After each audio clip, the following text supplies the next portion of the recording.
Tonight, inflation remains too high, and an interest rate cut before Christmas looks like it's off the cards. But is it really government spending that's the problem? As MPs return to Canberra after the long winter break, we're live from the nearby city of Queanbeyan in the battleground seat of Eden-Monaro. Ready to answer your questions on the panel, a Nobel Prize-winning economist, Joseph Stiglitz, Senior Government Minister, Bill Shorten, Jane Hume is the Shadow Finance Minister, Jacqui Lambie is an independent senator from Tasmania and outgoing editor-in-chief of the Financial Review, Michael Stutchbury. Welcome to Q&A.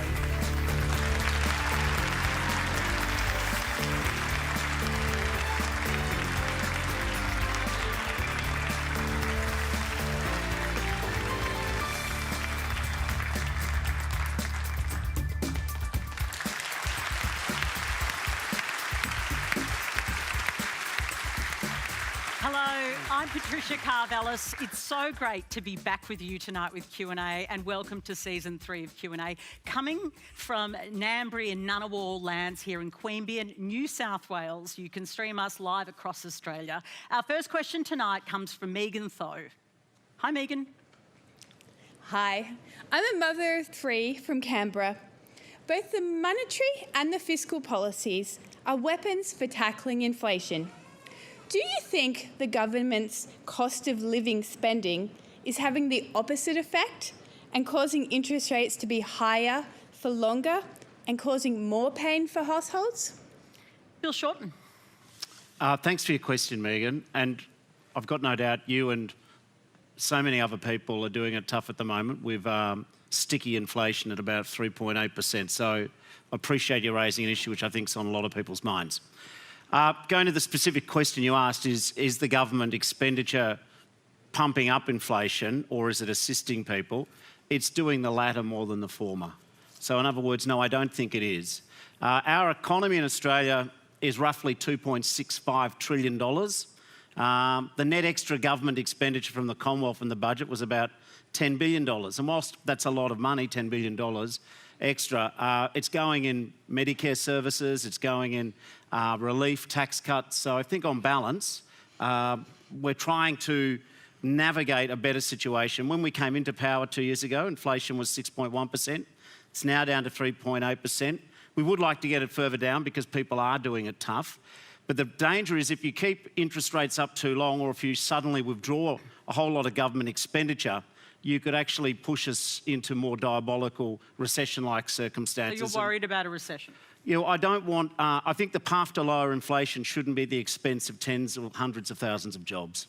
Okay, Jane Hume, that is the kind of counter to that, isn't it? That if the government were to withdraw money from the economy, it could tip the economy into recession. Do you think that's a live risk? Well, the reason why Megan is feeling poorer is because, in fact, Megan, you are poorer. In fact, your real disposable income has gone backwards by nearly 8% just in the last 2 years alone. That's been driven by inflation and by interest rates and by higher taxes that you're paying over those last 2 years. Now, at the root of the taxes, which is being, that's bracket creep, and those higher interest rates is inflation. So inflation drives it all. And inflation is driven by 2 things. It's driven by public sector demand and private sector demand. Now, when interest rates go up, that private sector demand comes back. And the RBA is doing all the heavy lifting here. It keeps pushing up interest rates over and over again. But at the same time, the government keeps spending. It's spent an additional $315 billion since coming into office. And of course, that means it's like having one foot on the brake and one foot on the accelerator. And that's why it's taking so long to get inflation under control. But we must get inflation under control because that eats away at your savings, it erodes your purchasing power, and it reduces your standard of living. That's got to be the #1 priority of the government. Megan, we don't think that they're using all of their powers to do that. Megan, what's your experience? What are you experiencing at the moment? Well, I just feel that sometimes if you hit it a bit harder, interest rates will go down quicker and we'd be able to, have that relief with mortgages, etc. I especially feel for the younger generation and me that have really just entered the housing market and they've got these really high mortgages and they're staying high for so long. Okay. Jacqui, Lambie, what would you like to see the government do? Do you think they should be withdrawing money out of the economy? What I do know is that people out there are doing it really tough, and most families out there can't even afford to spend that extra cent. So quite frankly, when it's bread and milk and you can't get a 3 litre milk and you cannot get bread under $10 anymore, those people who are really doing it tough, to actually give them a little bit more money to put towards their bills, I just do not believe that that's going to push things up. I seriously don't, because quite frankly, you're not going out there buying luxury items, you're trying to pay your bloody electricity bill. And that's the truth of it. And if that's pushing up inflation, I think that's rubbish. If you are living by the bare bones of your body, seriously, to give you a little bit more money to put more bread and milk on your table, or to pay that bill instead of not paying that electricity bill 12 months later because you're on that list that keeps paying and that keeps building up, I just don't. There's too many poor people out there, and to give them a little bit of extra money is not the problem. Okay. I think it's a big expenditure up here of those millionaires and over.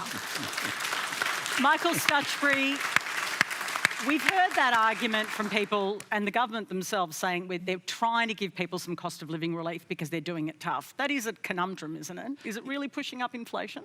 Well, I think overall, the Reserve Bank came out last week with its statement of monetary policy, and in that it's made a very simple point. That is that the inflation that's now been persistent at around 4% for the past year is being caused by the overall level of demand in the overall economy growing faster than the overall supply of goods and services in the economy. So when demand at a real aggregate sense exceeds supply, you get the price mechanism comes in and you get inflation. They also said, and they made a bit of a point of that what they called government demand or public demand, they sharply increased their estimates of the growth of public demand through this year from, this is real terms, after inflation, from they thought it was going to grow 1.4% through the year, and this is for federal and state, all levels of government and all different types of spending, of which the sort of cost of living relief would be part of. They increased that from 1.4 to 4.3% through the year. That's very strong growth in government demand, which is both the normal operations of government, some handouts, and also the big infrastructure spending, particularly the states are spending. It's huge, the amount of infrastructure spending that's going on. It's going up nominal, as a percent of nominal GDP, from about 4% to about 9%. It's about 5 percentage points of GDP in several years, and it's clear, I think, that the government sector is growing too fast in an economy where demand is greater than supply. And worryingly, the Reserve Bank has reduced their estimates of how much production the economy can actually churn out at the moment. Okay, so Stutch has just outlined the RBA, some of the RBA's reasons, Bill Shorten. Can you see that the RBA themselves, in their statement, are saying that federal and state governments are spending too much? Let's just talk about the RBA for a moment. They're independent, but that doesn't mean that being independent means they're immune from criticism. The RBA told investors and homeowners and mortgage holders 4 years ago, that interest rates were going to stay low for a long time. And that's led a lot of people into some pretty tough circumstances. That's believing the RBA. I actually think there should have been more criticism of the RBA then maybe we wouldn't be quite where we are now. And now I see this sort of pretty pure doctrine from the Liberals and other conservative commentators who say it's all the government's fault about inflation. It is not all the government's fault about inflation. The things they're criticising, yes, we have increased the age pension by $120 a fortnight in the last 2 years. Yes, we have increased the disability support pension by about $120 over the last 2 years. Yes, we are going to pay early childhood educators a pay rise. Yes, we have supported wage rises for millions of people. Yes, we have supported 2.8 million people under $45,000 a year getting access to the tax cut, which was otherwise reserved for the top end. It is not the fault of the ordinary person or the person on income support why we have inflation. Let's also talk about there's international factors, there is some homegrown inflation, but I just think this argument that somehow the government should it's spending too much. What I never hear from perhaps either the commentators or the Lib pollies is, what are you going to cut? If you think it's so bad, what's your hit list? It is a reasonable question. Jane Hume, what would you stop tomorrow? There's a doctrine here tomorrow. You can either be a recession maker and that's what the Conservatives are. They want us to go into recession because they think that's the only way to fix this economy. That's just nonsense. Well, you guys are recession makers. Own it and be proud. Well, how about... Okay. Well, let me give you the right of reply there, and I want to bring you in.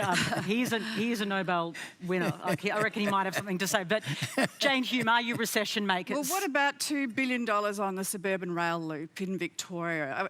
A project that doesn't even have a business case that's stacked up. What about $1 billion to create solar panels that are never going to be competitive? $500 million on an American company's quantum computing project. And if you want to get right down to brass tacks, Bill, how about $620,000 on your speechwriter so that you can sound more empathetic to NDIS recipients? No, hang on. Really?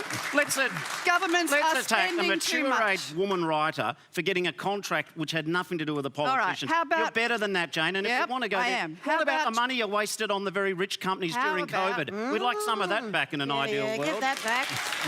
Okay. Hang on. All right.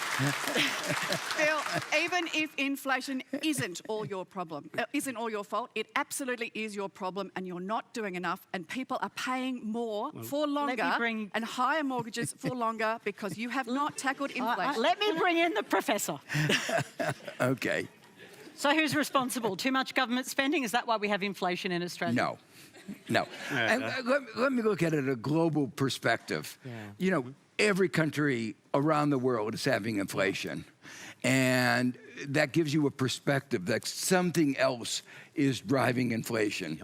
I don't know if you heard about the Russia invasion of Ukraine. Yeah, of course. I'm across it. So that drove up oil prices. Do you remember the pandemic? It was a little while ago. And that caused a lot of supply shortages. We had created a market economy that was not resilient, that, just-in-time production was wonderful when everything was wonderful, but it was not designed for even a small perturbation. And we had a big shock, and supply chains broke down. And we have an economy where there's an awful lot of market power. And there's a lot more market power now than there was 25 years ago. Neoliberalism has given full rein to the growth of market power in Australia, in the United States, in many countries around the world. And that market power meant that the companies took advantage of the situation where competition was reduced because supply chains were broken, competition was weaker when you can't get your inputs from other companies. And we've done careful studies to show that those sectors of the economy where there is more market power have had more inflation. We call it in the United States greedflation. And that's what it really is. On the question broadly, in the United States, where we've had inflation, just like you have, we looked very carefully whether aggregate demand, an imbalance between demand and supply, was the cause of inflation.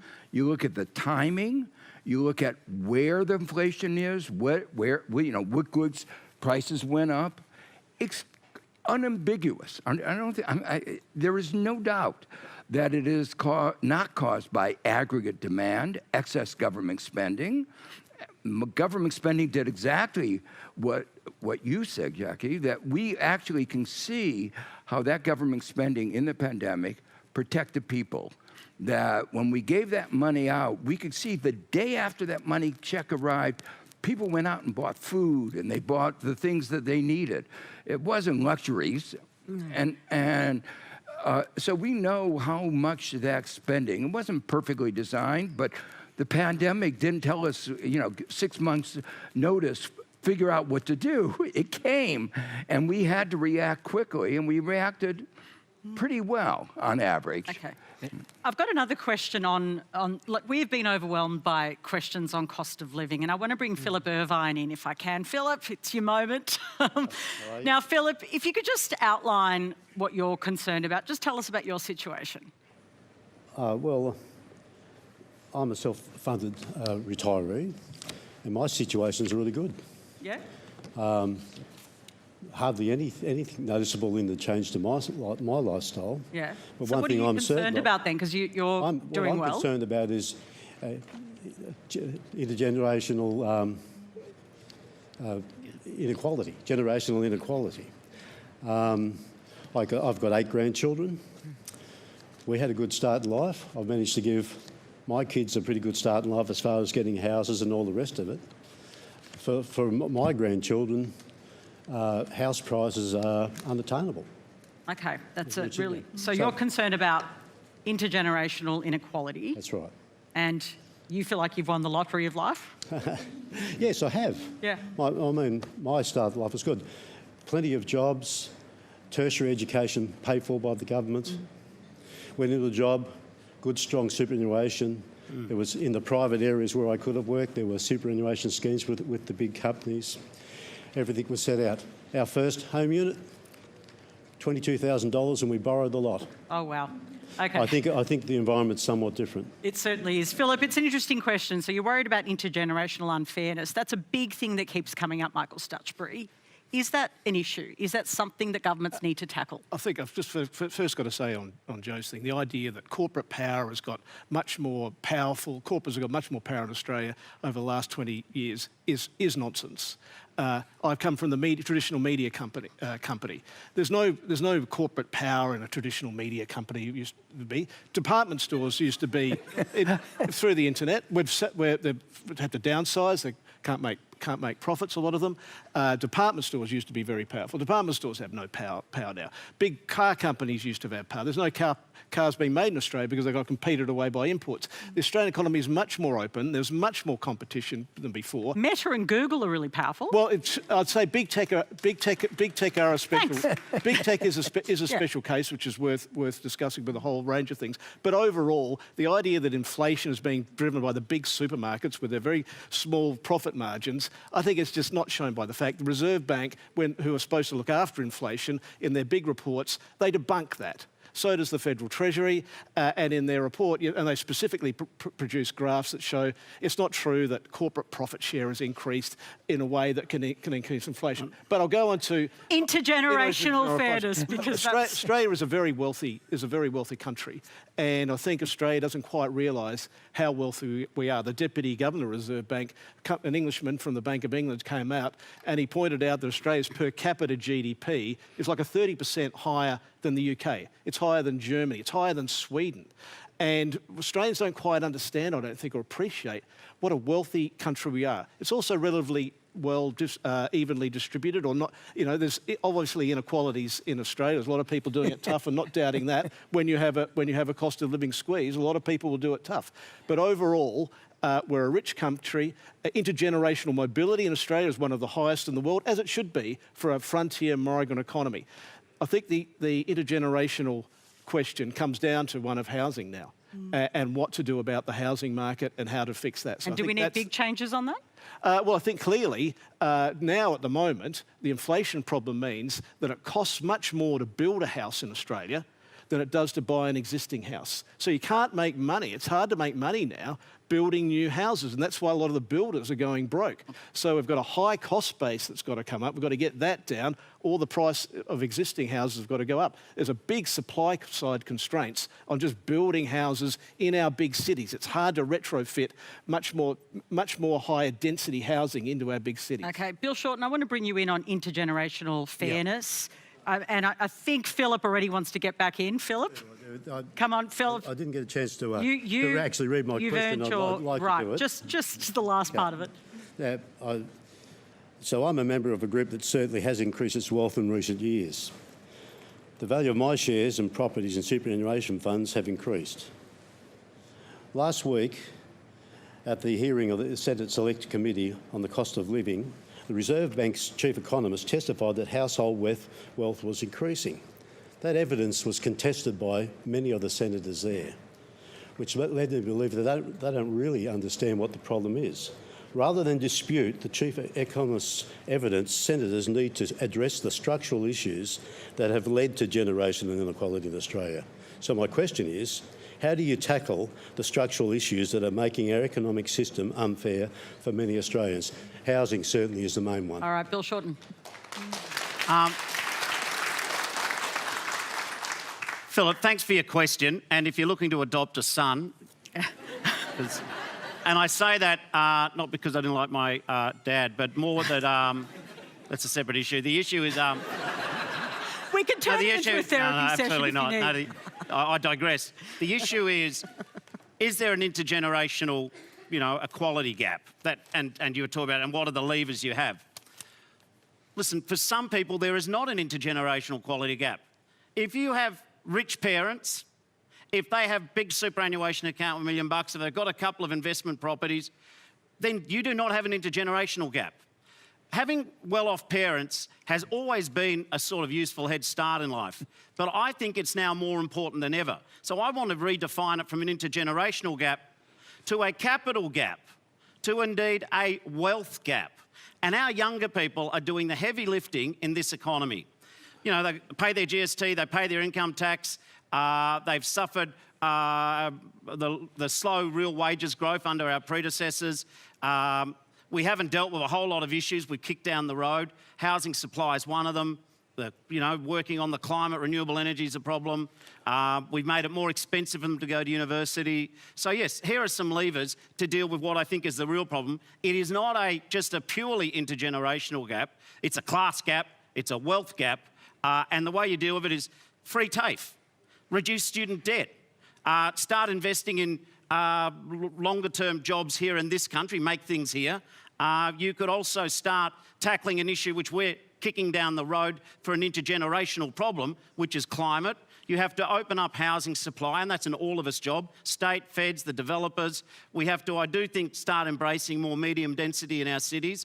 So yeah, there are levers we've got. But the trick is, and I guess it is tied up with the inflation debate that we were having, is that there's two ways to deal with inflation and deal with the wealth gap. You can take this place in a recession. You can make it harder and harder, businesses hitting the wall, rates go up, or you can have this approach which we've adopted, which is help working people through by changing the nature of the tax cuts we did and invest in education. And the other thing is that when we talk about government services and expenditure and we say that's crowding out the private sector, what we're saying is pensions are crowding out the private sector, more urgent Medicare centres are crowding out. There is a wealth gap in this problem, and whilst I agree with Michael, this is a rich country, it's classic economist to look at an average. You've got 1 foot in boiling hot water and 1 foot in icy cold water, and your temperature is average. The reality is things are not equally distributed in this country.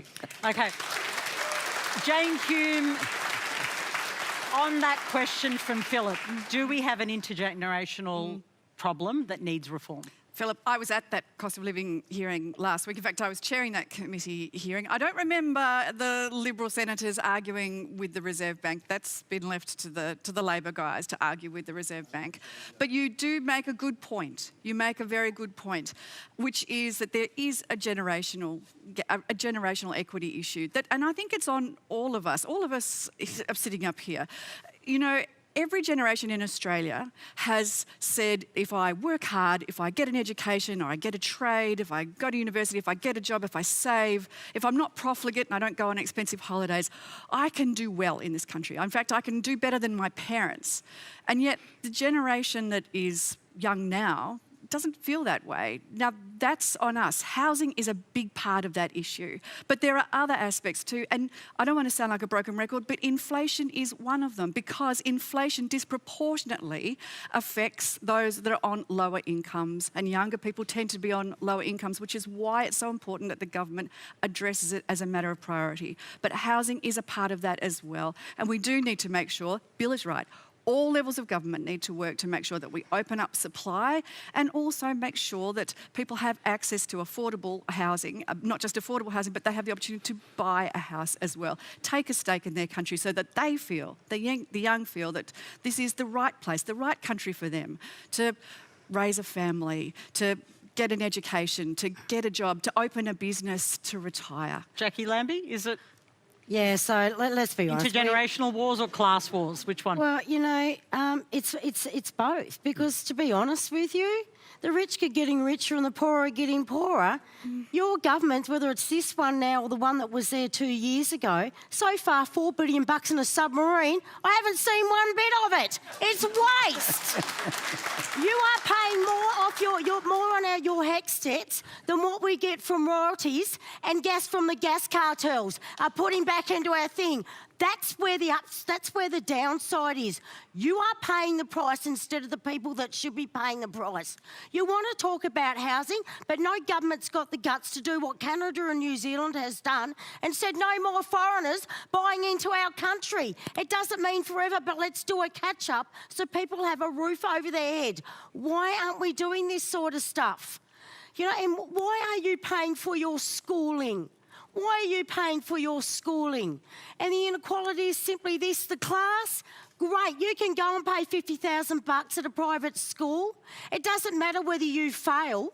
It doesn't matter whether you're any good, because the two mummy and daddy know at this end. And even if you get an ATAR score of 100%, I can tell you you're not getting that job because you don't know who they are. And that is the inequality and the class that is going on in this nation, and that is where we are at. And wait, how do we fix it then, if that's the diagnosis? You've got to turn it back around. Stop the government waste. There is so much waste on procurement and that's going on here.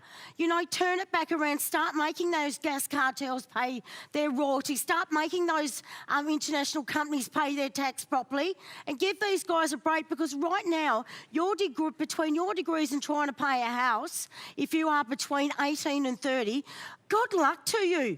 Because I tell you what, my heart goes out to you, because unless you've got rich parents, you're never going to own a bloody house. Let's be honest. Okay, so that's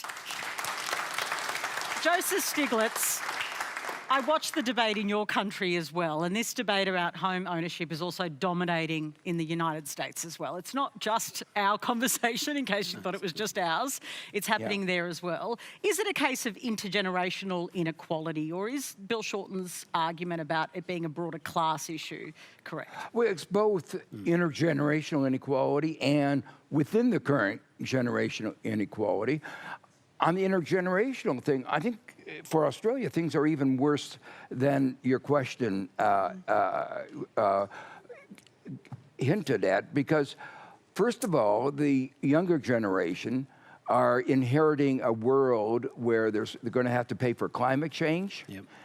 The environment is much worse, and that is a liability that it's not in our accounting framework, but they're going to have to pay for it. And they ought to be thinking about it. We ought to be thinking about that liability that they're going to, and we estimate that the fraction of GDP that they're going to have to pay for because of climate change is going to be as large as 4% of GDP every year from just the extreme events. So that's one thing. Now in Australia, you have an extra thing, which is you're giving away your natural resources. Yeah. And to me, as a visitor, I find it mind-boggling. I don't understand why you're giving, we need foreign aid in America. A little bit less now that it looks less likely that Trump is going to win, but we do appreciate What do you think of Kamala Harris? What? What do you think of Kamala Harris? Oh, I like her. What do you think of her economic policies? I think they're moving in the right direction. They haven't been announced formally, and it will be, almost surely a continuation of the Biden policies. But basically, yes. But that's another story. Sorry. Let me just continue with the fact that you're giving away these natural resources means that your wealth, the wealth of Australia, which important ingredient of that are your natural resources, and you're giving them away to foreign companies in many cases, or to Australian companies that are owned by foreigners. I don't know why you call them an Australian company. Okay. They're registered here. So you think that we're giving them away? Stutch, quick answer on this, because I want to get to my next question. Are we giving them away? Australia relies a lot on the tax take. Yeah. Comes a lot from big corporates, and especially big mining and the banks, quite frankly. We rely much more on mining and banking profits for our overall tax take to pay for all these other government services. If you made them pay for the value of the resources and you made them pay their fair share of taxes, you wouldn't have the problems that you have today. And let me, look, you're giving money, you know, yes, they're creating some jobs, but mining jobs are not the jobs in the future. No. Natural resources are not the jobs of the future. Well, critical minerals, there are new industries emerging though, right? Oh, there are some, but those are high-tech industries, and that's where you ought to be investing. You ought to be investing in people, in education. 51% Australian hands. We should have been doing that with our resources years ago. We would be rich. You guys wouldn't be paying for anything. That's how it should have went. We would be on holidays. That's right. Stop very quick answer before we The big miners, BHP, Rio Tinto, Fortescue, even Hancock Prospecting, pay a lot of tax. But not what they pay a lot of paying. tax, and they pay a lot. You've got a point about the gas companies, but the LNG industry, Australia's become the biggest LNG exporter in the world. I think it's like several $100 billion of capex has gone in to produce that. The issue is, if it's not worth, if they're not going to give the economic return, why are you subsidizing them? It's not being subsidised. And normally capitalism is about entrepreneurs investing, putting their money up front, and then they get a return. They've invested hundreds of billions of dollars in Australia. They do need to get that back, basically. Could they pay a bit more? No one's... Look, there is some, I think, some legislation going through Parliament now which might bring a little bit of on the gas, on the LNG, bring it a bit forward. Would they go a bit further? But Australia, the resource sector pays a very large share of Australian taxation. All right, we're going to pause this. Jobs are very important. We're going to pause this because we've got a very good next question coming. I hope you can stay with us for this next part of the conversation. Our next question comes from Nick Gonsalves. Hi, Nick. Hi. I was just wondering, do you believe that Australia will ever ban alcohol and/or gambling ads? Jane Hume. Well, actually, the Coalition announced a ban on gambling ads in broadcasts of sport last year. Last year in May, and it was part of Peter Dutton's budget in reply. So we said that we would ban gambling ads during the telecast of sports, an hour beforehand and an hour after. Now, don't get me wrong, I love my sport. I love a bit of a flutter myself, but the problem is now we're getting kids that can tell you the odds, but can't tell you the names of the players. This is a real problem, and it's something that we're hearing over and over again from parents. That's why we announced a policy and introduced a bill last year. Now, that bill was blocked by Labor and the Greens, but if Labor are serious about tackling this issue, well then we could pass it tomorrow. Okay, but John Howard, who is, a former Liberal giant and Prime Minister, has said that it should be a blanket ban. Peter Murphy, who was the Labor MP who brought down this suggestion, wanted a blanket ban. You haven't called for that. We announced our policy But a why year not ago. a blanket ban? Well, because that's our policy. But why? Our policy... But why? Because our policy is to ban it during sports telecasts, because that's where it is, that's where families are sitting with their kids, that's what kids are watching. People watch TV at other times. We want to make sure that they don't get exposed to these gambling ads. This incessant, and it is incessant, gambling ads. It's pretty revolting. For an hour before, an hour after, and an hour during. But you've got to find the right balance too. It's not an illegal pastime, and adults can participate in this by choice. Choice. It's not illegal. Jacqui, Lambie, you want to go further than that, right? Yeah, sure. I mean, you can stop it for a couple of hours a weekend. That's really going to make a difference. I mean, surely. I mean, seriously. Yeah, I think that there is no reason for gambling to be on TV or on ads. The only reason these major parties don't want to upset them is because there's an election coming on, and they don't want those broadcasters out there smashing them, and that's exactly what they'll do. I know it, and they don't have the courage to stand up against them for the sake of our kids, and that's all it comes down to. Okay. Bill Shorten, at the moment, there are a lot of people nervous and worried that your government is not going to go far enough. Why not a blanket ban, which your former colleague, who sadly passed, Peter Murphy, has called for? First of all, I'm not convinced that complete prohibition works. So I'm not going to tell you exactly what you want to hear, but I know that we'll go further than the Libs, probably not as far as Jacqui would like us to go. There's three things I want to sort out with gambling advertising. One is we don't want to normalise gambling to our kids. Two, you don't want to be deluged during sport. I accept the Libs are in a similar place to us on that. But I think that we can do better than just 1 hour before, during and 1 hour after. I think there's no reason why gambling ads should be on when there's kids shows on. There's no reason why they should be infiltrating the digital markets where, you know, there's video games which are encouraging people to gamble. So I think that the weakness probably in the Lib proposition is they're not focusing enough about the protection of kids on the platforms they're using. The one area where I disagree with Comrade Jacqui over here on is, and I understand where she's coming from, I've got a lot of respect for her, quite genuinely, is we've got a problem that the free-to-air media, and it's not the election, Jacqui, the free-to-air media is under massive attack by Facebook. It's being completely disrupted by the internet. And we've got ourselves in this wicked situation where now some of the free-to-air media need gambling ad revenue at any time in order just to stay afloat. Now, some of you might say, well, bugger them, just don't worry. We don't need free-to-air media.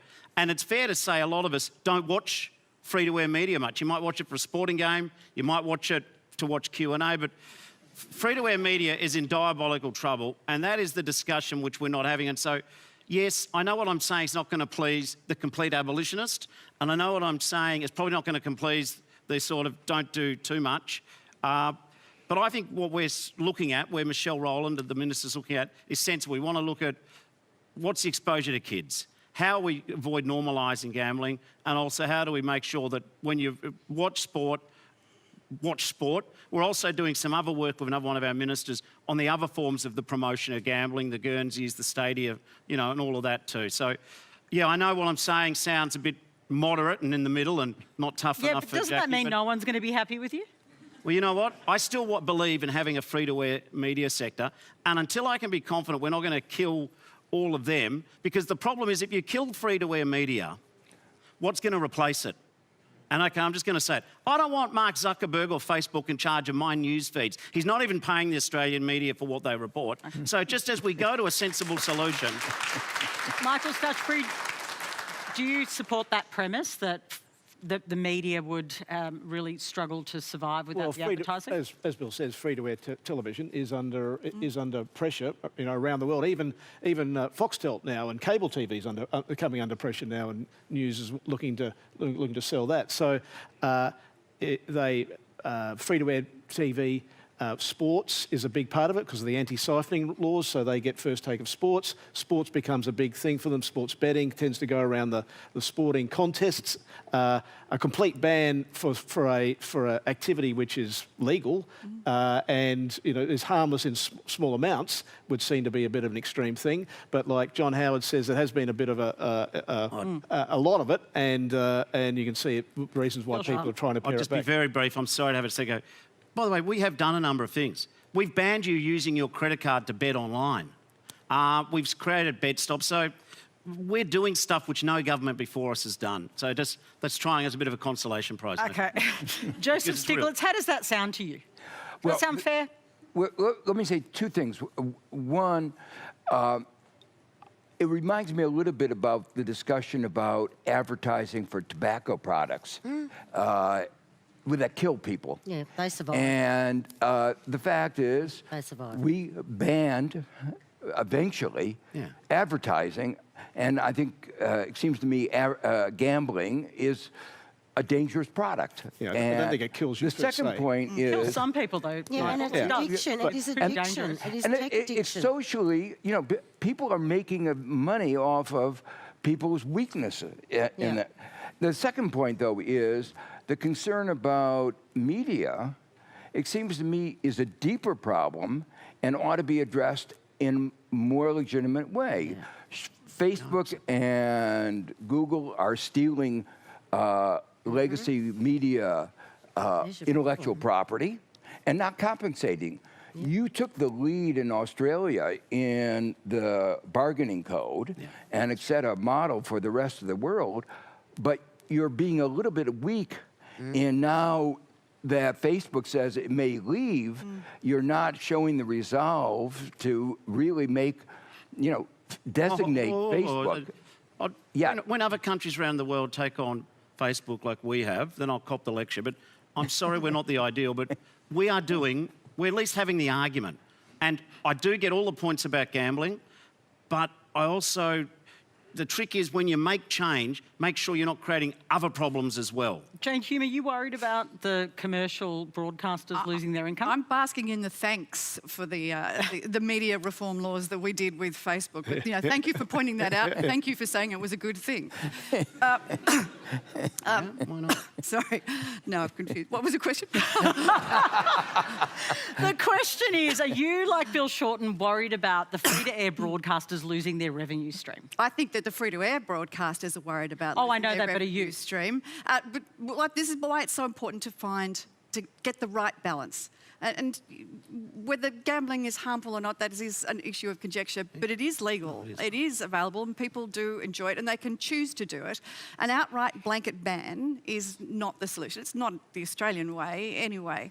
And so finding that right balance, we think we've found it by banning it during sporting sessions, by banning it during sporting broadcasts, an hour before, an hour after. How about children's programming? That's what parents told us that they wanted. Okay. Children's programming as well? I'm open-minded to that, but that hasn't been what has been called for. Okay. I think what's been called for is while the sport is on, All right. because that's when kids are taking it in. If you're just joining us, you're watching Q&A live with Joseph Stiglitz, Jane Hume, Bill Shorten, Jacqui Lambie and Michael Stutchbury. We mentioned before, but the most commonly asked question throughout the week that we've been receiving has been about the cost of living and the economy. Quanda has been overwhelmed by questions about inflation remaining high and questioning why it is so stubborn and what the government can do to ease it. So no big surprises there. More than 100 of the questions we've fielded tonight centred on that topic. It has been overwhelming. We've got another question now. We've got, I think we've got Daniel Sinclair next. Hello, Daniel.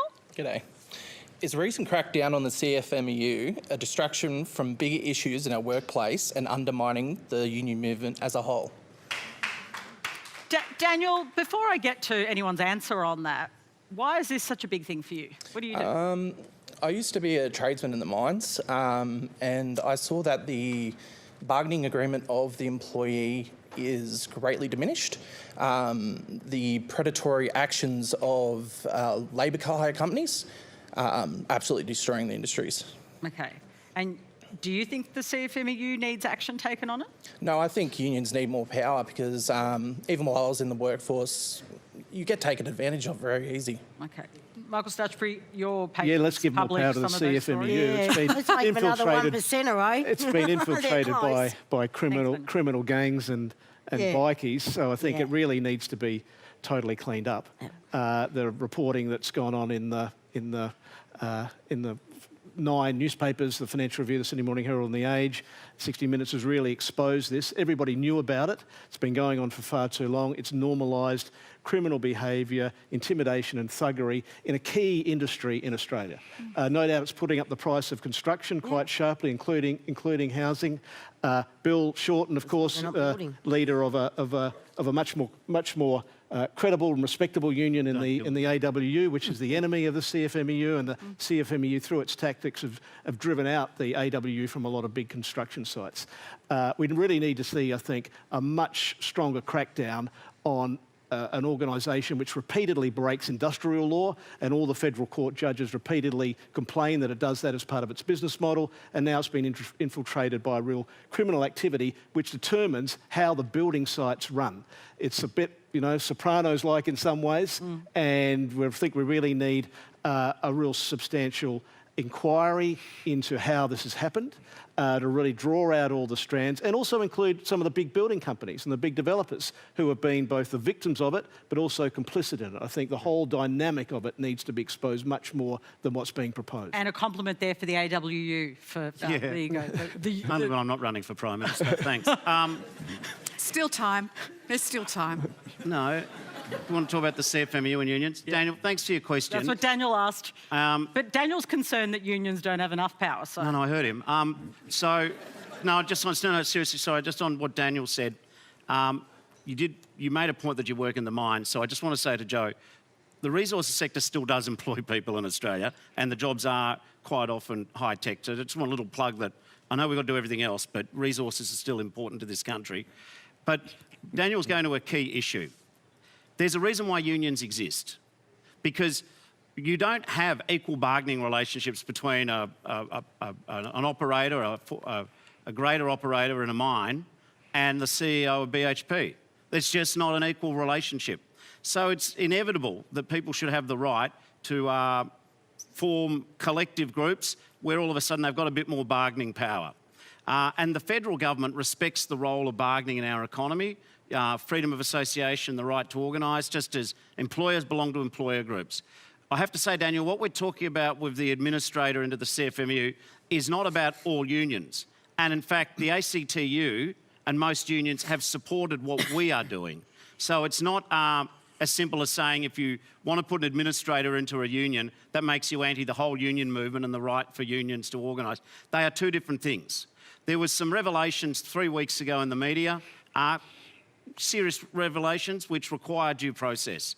And it does require investigation. Michael said there should be an inquiry. Well, I've been to 2 royal commissions. When Conservatives talk about inquiries, they never really focus on the crooks. They focus on former Prime Ministers or wannabe future Prime Ministers. They don't focus on, do you know, John Secker, who, you know, gets all aflutter in Conservative circles and everyone clutches their pearls and fans themselves. Well, John is not hard to spot. He's a very tall man. They managed to call Julia Gillard into a Union Royal Commission.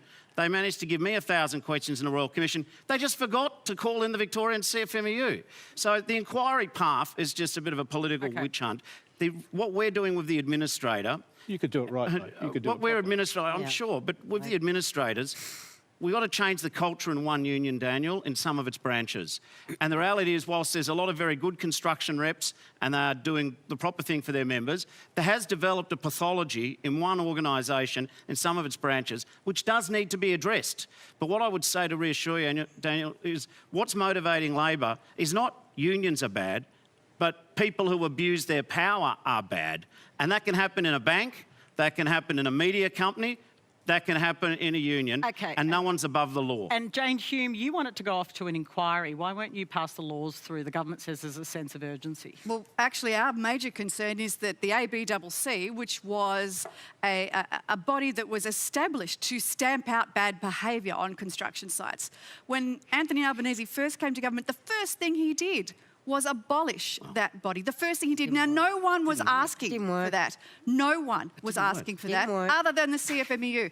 Well, if it didn't work, it didn't work. All they did was pay fines. So why is that behaviour got worse? It imposed $4 million worth of fines in the first year of operation. You had an opportunity on that Royal Commission with Dyson Hayden, and you blew it.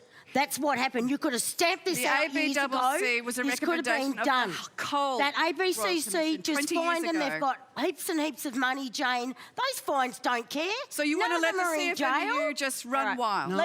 You could have done a lot more. You had your opportunity. I'm moderating here. Jane Hume, let me ask you. Yes. Do you regret that John Secker... Do you regret that John Secker wasn't cross-examined by that Royal Commission? This has been a problem that's been hiding with the benefit of hindsight. Was that a mistake? In plain sight. Well, I can't direct a Royal Commission. No, I can't. I can't. You can't set the terms of reference. Take it from a veteran. You guys, you knew what you're doing. I've never appeared in front of one. But they could have set different terms of reference, right? Sure. Can I just finish on this, though? This has been a serious issue that is costing everybody in this room. Everybody in this room. And the problem was, it was no surprise. It was a problem hiding in plain sight, and it was enabled by Labor. Why didn't the ABCC find it if it was in plain sight? And they've still taken donations from the CFMEU. We have fun here in Australia, Joseph. If you want to understand this problem, you think of Jimmy Hoffa and the Teamsters and the Mafia back in US in the 1970s. That's the problem we have now, and it's happening today. That commission couldn't have found a sandwich in a tuck shop. Quick sentence. And then we need to move to the next You one. must have hit it well. I think you can make a criticism of the former Royal Commission into trade unions. You can make a criticism of that, and you can say the ABCC didn't do all the right things. But I think it's hard to believe that the problems are so deep-seated and terrible there that you won't need some sort of ongoing body to keep a very close watch on ongoing criminality in the building and construction That's called the industry. police force. Well, they have the federal police stay out of industrial No, disputes. actually, They don't like. that's They don't incorrect. like It's it. federal police, and they've been told to lift their game on this, and you need to resource them more. That's the problem. Okay. Well, you need to. I'm They've got sorry, a task force, and they need to get the Jacqui. job done. Joseph wants we to need a speak. state and federal police force working there. But the other thing is, we are putting an administrator in. That's what you do when you've got a For problem in 3 a company. years. All right, Joe. Only. Well, okay. Just a minor point, which was already made, which is part of the reason the problem is there is that there are an awful lot of rents, pure profits in property development. And that's a reflection of the lack of competition and that I mentioned before. And when you have that kind of pure profits in developers, we have it in New York City too. So you get criminality. It's a question of who's going to get the rent. Should it be somebody like Donald Trump or some gangs, some team, some union? And the fact is, if you get at the source and make the property market more competitive, you regulate the competition, it will take out some of the opportunities for this rent seeking by workers. You have to approach this from a systemic point of There's view. no competition answer. because the labour monopoly has taken over. Exactly. Taken Oh over my the God! It's industry. called John Holland. Of course, the corporate and construction. Come on, Michael. We've seen the merger of a lot of the big construction companies. Joe is sort of on the money. Where you have very little competition at the top end, that encourages lazy economic behaviour, rent-seeking behaviour. Criminal behaviour. You are forgiving talking about the bosses, criminal Jane. behaviour. Yeah. All right, we're going to get to our next question. It's from Hildy Keane. Hi, Hildy. Hi. As a small business owner in the region, I have concerns regarding the viability of businesses into the future. How might the current high inflation and interest rates impact on their survival and financial stability? Additionally, is the government really concerned about these challenges that small businesses are facing? Hildy, what's your business? I own a dog grooming business here in Queanbeyan, quite a successful one. Yeah. But, you know, I'm a bit like a hairdresser, but for dogs, obviously. My clients come in every 6 to 8 weeks and people are doing it tough. I'm hearing businesses closing. I'm hearing even kids going to work to school to work programs, not getting shifts because they haven't got enough clients to service them. So I see it on the front line that people are doing it tough across the board in all ranges of small business. It's really tough out And is there. it inflation? Is it interest rates? What are they saying? I think it's a combination of a lot. Businesses are carrying a lot when it costs so much to employ a person at the moment. Super's going up, our insurances are going up, everything's going up, but that business are copying it. And I can tell you now, there's a lot of business out there where the owners aren't paying themselves wages. Joseph, this is a really important, thank you for your question, part. Like, we talk a lot about the big corporates, but the small business sector is really doing it tough, as you've articulated. Is that a missing part of the story that we don't really focus on enough?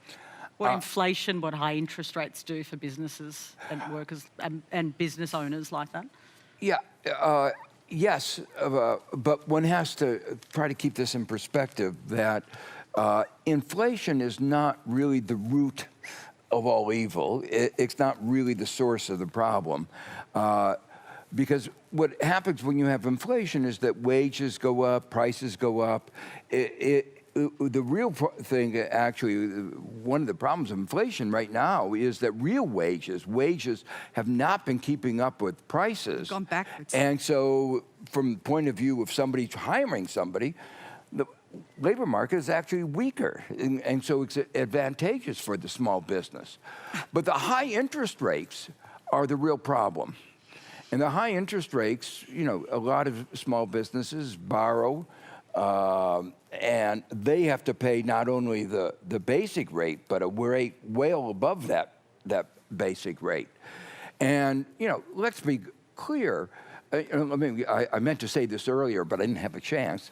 The RBA is Blame just, them. The RBA is just wrong in its diagnosis of the economy. I hate to insult them, but All right, Jim Chalmers did it for you. but he's right. I mean, the fact is that their diagnosis of the problem, you know, does raising interest rates create more oil to get energy prices down? No. Does it create more food, more eggs? No.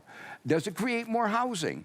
Well, it actually makes it more difficult to construct housing. So it exacerbates the housing problem. So the RBA is actually making the problem of inflation worse. And it then makes it more difficult for small businesses to do their business. Okay, well, it is hard for small businesses at the moment. It's extraordinarily hard for small businesses. And in fact, it's not just a cost of living crisis, it's a cost of doing business crisis. And we're hearing that from small businesses right across the country. Rents going up, energy costs going up. You're right, employing people is becoming more and more expensive. It's getting harder and harder just to keep the lights on and keep the doors open for thousands of small businesses. And that's why we've been urging the government to get a control over energy prices, bring down energy prices rather than pursue a purely ideological path on energy, to make sure that our industrial relations system is more flexible, not less flexible, that it works in balance for employers as well as for employees, to cut red tape and regulation, to allow you to go to work and do what you do best without filling in endless amounts of paperwork, and to reduce taxes rather than raise taxes. There are so many small businesses doing it tough that we saw a record number of insolvencies in May alone. In my home state of Victoria, 1 in 11 hospitality businesses are expected to fold before the end of this year. That's not good enough, which is why we want the government to do more to tackle the source of the problem, which is, Joe, inflation. Bill Shorten, quick answer. Well, funnily enough, I think Jane has first of all, nice to meet you, Hildy, and confession to make, I went to an automatic grooming thing where you put the, credit card and you do it yourself. I will go to a groomer next time. Don't do that again. Sorry. Listen, I think the problem is we need more growth. We need people with more money in their pocket. Inflation is a problem. High interest rates are a problem because they discourage people from spending and people are battling. I would just put it, though, this way. When your worker's getting paid the minimum wage, which is just over $24 an hour, that means they don't save that, they spend that. We need a bit of economic activity. That's what you need. You need your customers coming back.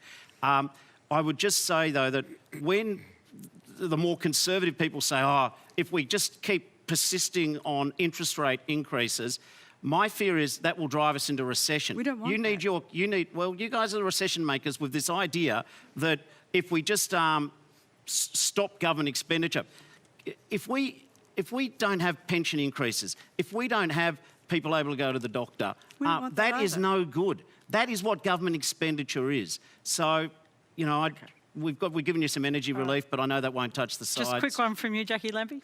Yeah, I just think that, I just think people forget you guys had 9 years, by the way. You've had 2, so you can imagine where the mess has come from. This hasn't happened in 2 years. This has been a build-up. The energy costs have gone through the roof. They haven't released the red tape. Those guys have got way too much in their overheads to pay for. They've got way too much paperwork to do. They can't afford the wages that are going up. And I can tell you now, in those rural and regional areas, and where I am in my backyard in Burnie, there is so many of those little shops that are shut and they're not reopening. Those lease signs are staying in. And if we aren't going into a recession, then blow me over, to be honest with you, in this country. But I'm telling you, that is what I'm seeing, because we have not given them enough slack for way too long. They've been sitting there on the, with nothing and trying to survive, and that's been going on for years. Our final question tonight comes from Trev Cannon. Thank you. A very serious question.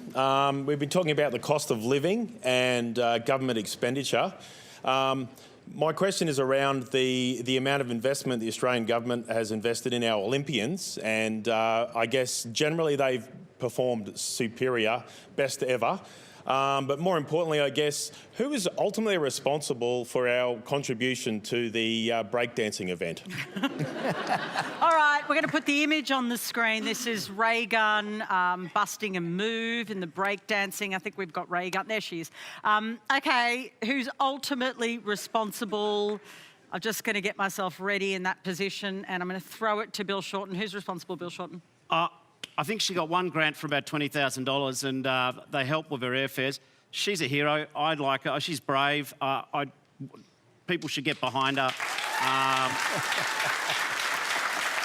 Jacqui? Yeah, I'll be honest with you, it's Skippy's fault. There is no doubt about that. But you know what? We should be really proud of every single one of them that's been over there. Yeah, that's right. I don't care if they're at the Olympics. Good on them. Anyone that's out there on a sporting field, even if they're not going for medals, just to get out there, your kids or adults, out there on a sporting field, for your physical and psychological self, I think that's a great thing and everybody deserves a medal. Get out there and get some Jane fitness Hume? into you. Did you like the breakdancing by Ray Gunn? Well, hey, she's a better breakdancer than I am. I'll give her that. I think it's terrific how well our athletes have done, particularly our female athletes, and Ray Gunn is one of those. That's been a real highlight for me. It's just how well our female athletes have done, so let's be proud. All right, that's all we have time for. Thank you to our panel, Joseph Stiglitz, Jane Hume, Bill Shorten, Jacqui Lambie and Michael Stutchbury.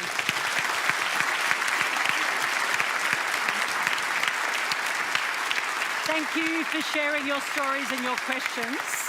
Next week, I'll be with you live from Melbourne for a big conversation about regulation versus free speech on social media and the online world. Head to our website to register to be in the audience. It's been so great to be back on your TV right here in Queanbeyan with Q&A. Hope you have a good night.